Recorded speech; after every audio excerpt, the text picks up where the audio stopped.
We started to experiment with my role and also experiment with social within the organisation. So I thought that would be a really interesting addition to this conference today, and I'm going to talk you through that. So those who met me before 12 months ago, this is what my world was. It was digital, and Kevin, you started the game with the big numbers. Georgie upped it. I'm going to sit somewhere in the middle. So we have 5 million visits a year to our website. We send out about 60 million marketing emails a year, which is far too many. We have 66,000 Twitter followers, 70,000 on LinkedIn groups, 35,000 on our LinkedIn company page. The fastest growing channel for us is the LinkedIn company page. Facebook has around 15,000. So that gives you an idea of the position. Of course, what I'm not telling you is about the engagement on any of those channels, so those numbers are pretty meaningless, but those are the big numbers that boards always want to hear. So I'll share those with you and we'll look impressive.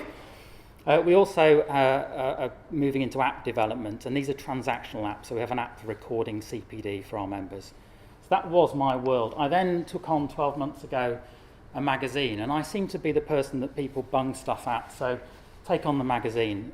Big numbers again. We send out 93,000 hard copy magazines a month, 10 months of the year. And then to complicate things, we also regionalise that in Brazil, in America, and in Hong Kong.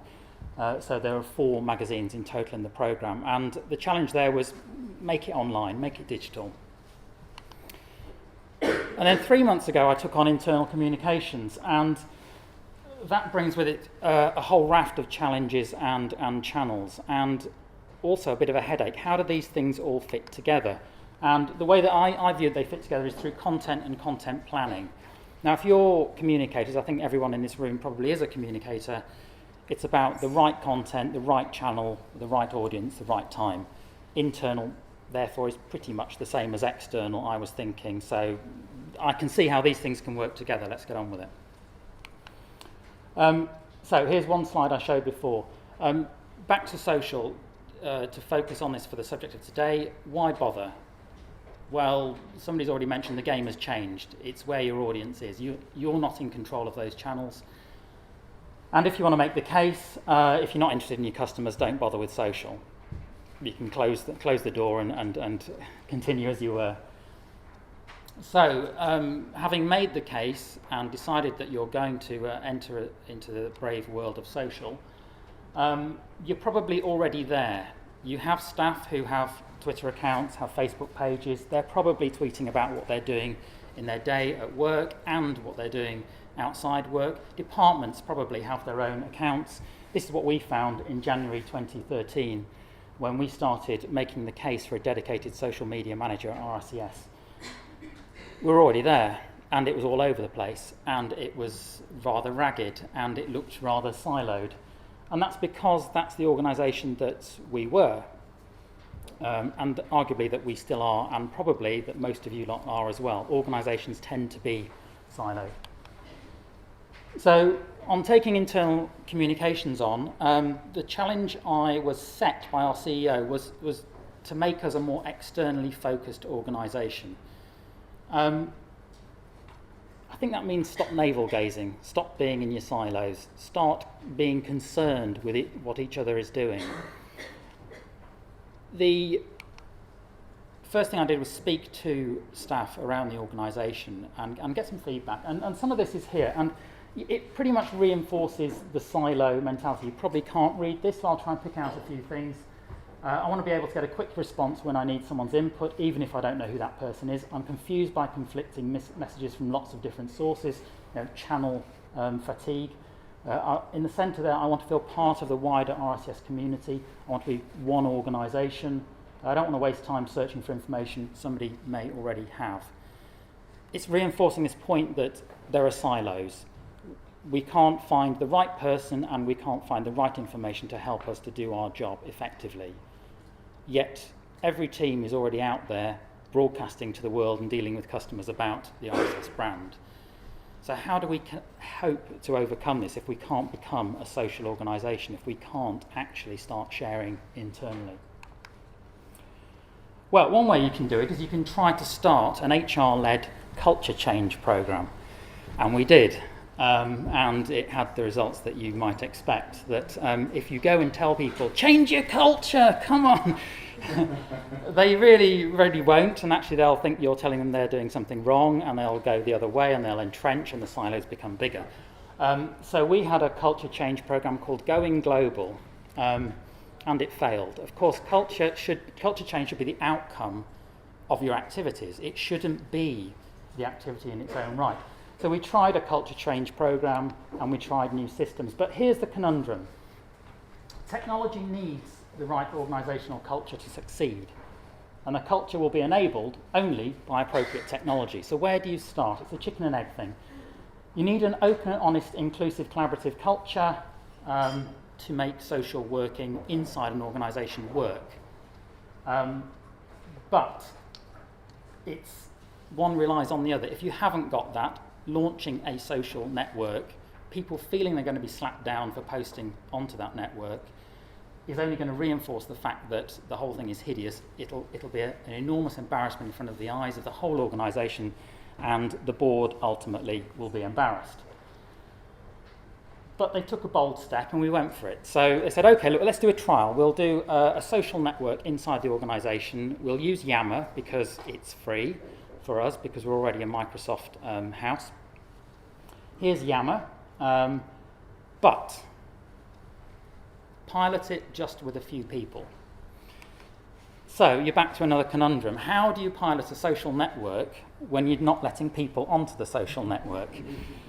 And the whole thing was really, really difficult to start with, because people wouldn't post messages on there because it wasn't worth their while if the audience wasn't there.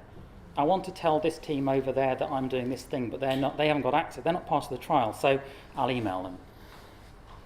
And so it went. So what we did is we started with 100 people. Now, we've got about 800 employees, and they're in 30 different countries. I can't remember how many offices, but it's 30-something offices. So that's one of the challenges, one of the interests of having an internal social network for us, that really we are dispersed, and we need to connect people on what it is that they're doing and the main messages. So we chose 100 people, and we deliberately went outside the UK for most of those employees, because those are the guys who are saying, we only get UK stuff, we're shouted down all the time.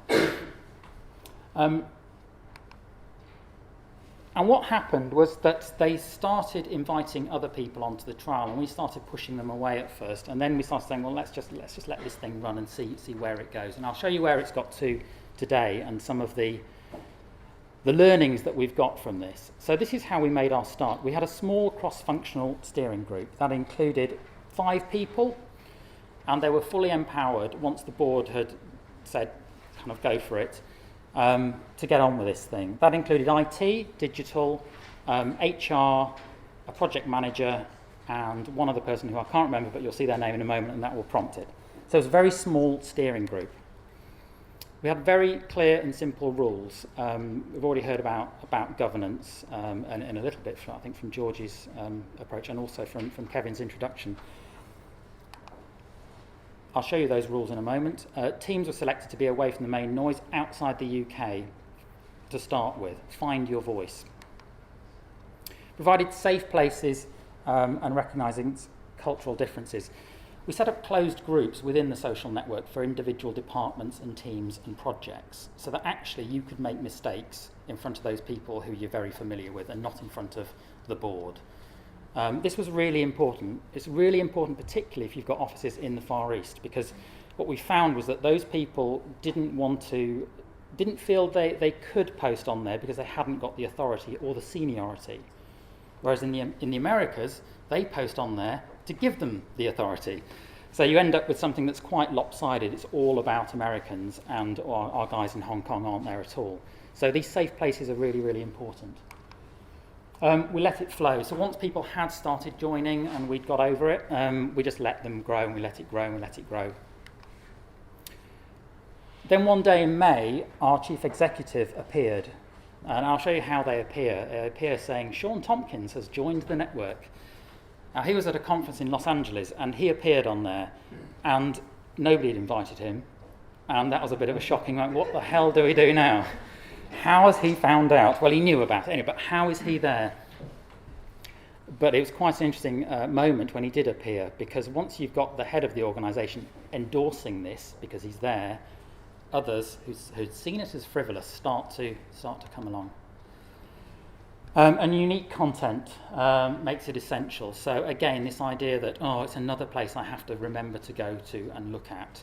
Once it's the place you go to look at and find informational messages, it becomes essential. So here are our rules. And that's it. That is our policy. That's the guidelines right there. And they're slightly lengthier, I think, than the notes that Kevin put up earlier. But you can see, keep it professional, be polite, be aware, be accurate, be smart, be considerate. Any questions, speak to these guys. That's kind of it. And the missing person, of course, was someone who's on the board. So we did have some senior endorsement for that as well. The other important part here is keep in mind that Yammer is first and foremost a business tool. And that's really important distinction. If you just keep coming back to that, would you have posted, your holiday photos here? Do you think it's right that motivational quote goes here? No, put it on your LinkedIn, put it on your Facebook, that's fine. It's not here. So I want to show you where we've got to with this. So back to what it looks like. Here's Yammer. Here are the safe places. So here are the groups.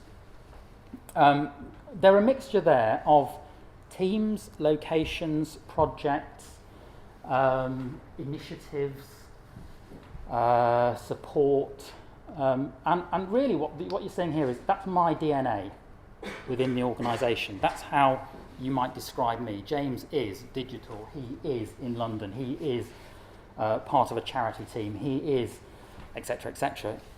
Slightly different to everybody else because I've got access into certain team groups there, like America's. But everybody in the organisation will look slightly different.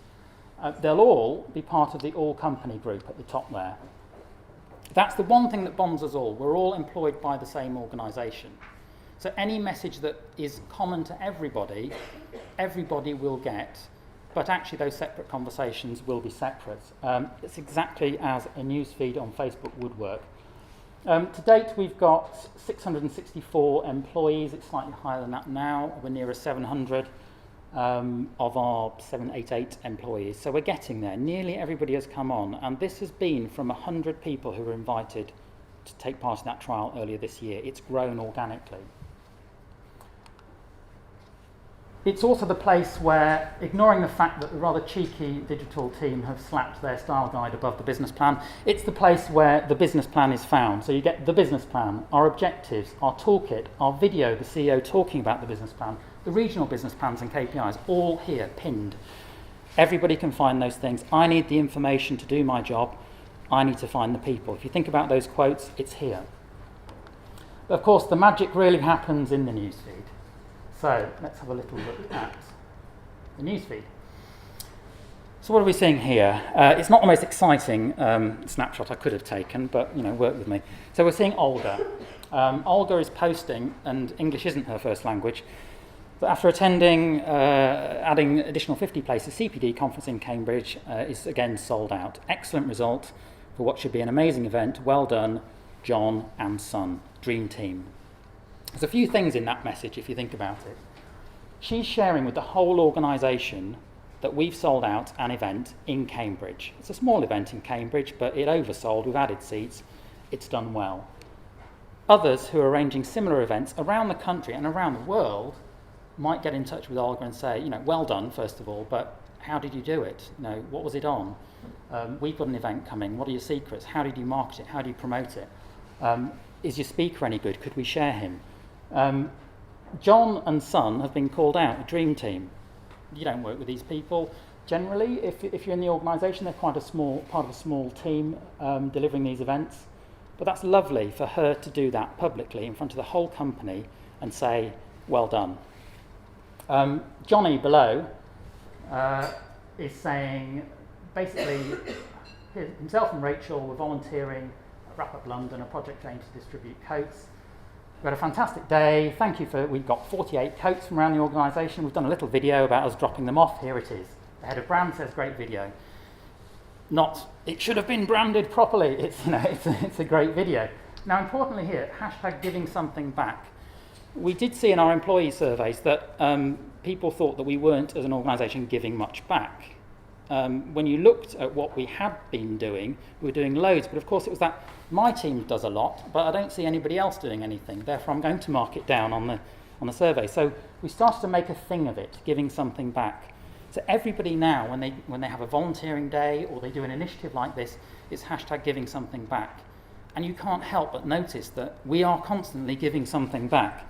So it's really nice about unifying and uniting colleagues as well. So 2 posts, 2 quite different messages. Any social activity needs to be fitted within a wider framework of connected channels. And here is it's a very horrible slide, I do apologise, work in progress, but you can see the social alongside the email, the face-to-face, the video, etc., all feeding off and supporting each other. And this is just the same as you would for external audiences, but inside the organisation it can support and actually share the same content too. If we're at a big event in Paris, let's tell people internally, just as we're doing externally. The message may be tweaked slightly, you can be a little bit more brazen internally, but that's how it should work. This is what I'm trying to do and achieve with internal communications, and I'll talk you through it very quickly. So engagement is really what HR teams have classically measured with employees. How engaged are you? And when you look at what we're actually measuring there, it's tended to be how satisfied are you. You can have a boss who lets you work from home most days, who actually is never in the office, who lets you go on Facebook all day in the office. You have music on, that's fine, yeah, and there's free fruits, fantastic, this is all really good. So I score really high on my manager and my workplace. And as a result, I come out as an engaged employee. If you ask me, what organisation do you work for and what do they want to achieve? I haven't got a clue. But you know what? I'm really engaged. And that's the problem that we've had. So we're trying to move now from engagement to understanding. Do you understand the organisation that you work for and what it's trying to achieve? So you saw the business plan stuff pinned there. We're doing videos, the CEO talking about it. We have a story a week, internal comms about the business plan. It sounds dull as ditch water. It's about the people delivering the business plan. So it's not dull as ditch water. Alignment is, okay, if you understand that, how do you understand how your role fits into helping us to achieve that vision? And that's me, that's someone in the contact centre, that's somebody in the marketing team. What bit do I contribute? And finally, empowerment. Okay, given all of that, I'm engaged, you've got me, I understand, I'm aligned. How do I do something about it? How empowered am I? How low are those rules? Have we got the right systems? And reflecting on this, thank you. It's what we've been doing externally as well with our membership. We've been doing member satisfaction surveys since the dawn of time, and we agonise over how engaged, how satisfied our members are with the service that they receive, we provide. Do they understand what we're trying to achieve? Do they support it? 2 different things, and it ebbs and flows as to which one we really look at. Do they understand what RSS is trying to achieve? Do they support it? Support really is in the alignment box. So actually, if you understand what we're trying to do you support it? And empowerment, are we providing the means, the channels, social channels particularly, for our members to help each other, to converse, to support each other, to bring on the next generation? Are we empowering those conversations rather than just the old model of broadcasting stuff and spamming stuff at them? I think it's quite similar. So, final slide. How do you do this and how do you get started? And I appreciate this is not for everyone because everybody's of a different size and different scale, but hopefully you can pull parts from this in terms of your social working. Senior buy-in and adoption from the very top. Sean joining our network pulled senior managers onto the system who'd previously seen it as a frivolous waste of time but hadn't realised that their whole teams were already on there. This is a massive threat, by the way, to senior managers, this system, because they hold on to information, they hold their position in the organisation as a result. So the CEO talking to the contact centre directly and the contact centre talking to the CEO, what do you need those guys for? And I include myself in that. Talk to others. So I did actually talk to a number of other organisations before we did this, and I took their mistakes, their learnings on board, and I'd urge you, and I think another great thing that you can achieve from today is talking to each other and saying, learning and benchmarking where you've got others who are doing stuff or where you're leading and they could learn from you. Trust your colleagues. Be grown up. You need to be. You might not have an honest culture. We haven't, but this is a step towards achieving it. It doesn't just happen. Push, push, push, push, push. Keep going. This has been a labour of love for me and others, and now I can step back and just watch the activity. Selected, I've mentioned, we're getting there. Business successes and the people making them happen is really vital. And finally, it's got to be important. And I think the Brussels example is a good one of that. This is a really vital part now. It's becoming into our disaster planning, our contingency, our incident response network. It's a really important thing. It's not just selfies. On my final slide, this is my reflection on really what we've done. 12 months ago, our internal communications team was one person, quite junior person, based in Coventry, struggling to pump out the latest HR projects to employees who really didn't care. Today we've got everyone, 788 agents, internal communications social agents in 30 countries sharing what's happening right now. So we have the biggest internal comms team of anyone, I would argue. Thank you. Fantastic, John. Yeah.